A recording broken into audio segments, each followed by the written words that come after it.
ஜெயலலிதா அவர்கள் செய்ய முடியாத சாதனையை கூட முதல்வர் அவர்கள் செஞ்சிருக்காங்க.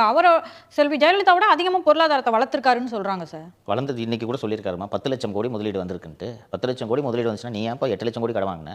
எங்கே வந்திருக்கு முதலீடு? கடந்த முறை புரிந்துணர்வு ஒப்பந்தம் நீ 30,00,000 கோடிக்கு கூட போடலாம். நான் தான் சொல்கிறேன், எனக்கு பாருப்பா.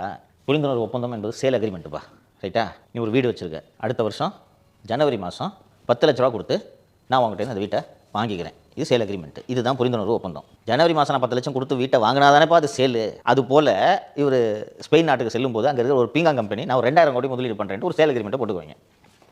அதுக்கப்புறம் பார்த்தா அந்த பீங்காங் கம்பெனி ஒரு டுபாகூர் கம்பெனியாக இருக்கும். நீங்கள் போட்ட புரிந்துணர்வு ஒப்பந்தங்களின்படி எவ்வளவு முதலீடுகள் வந்தது என்பதை தான் நாம் பார்க்க வேண்டும். அப்படி என்ன பக்கத்தில் ஆந்திரா கர்நாடகாலெல்லாம் இல்லாதது இங்கே இருக்குதுன்னு சொல்லிட்டு உங்ககிட்ட வந்து நீங்கள் முதலீடு பண்ணுறாங்க. ஆந்திராவுக்கு அதிக முதலீடு வந்திருக்கிறது, தெலுங்கானாவுக்கு அதிக முதலீடு வந்திருக்குது, கேரளாவுக்கு கூட முதலீடுகள் வந்திருக்கின்றன, உத்தரப்பிரதேசத்திற்கு அதிக முதலீடு வந்திருக்கிறது, குஜராத்துக்கு ஏராளமான முதலீடுகள் தொடர்ந்து வந்து கொண்டிருக்கிறது.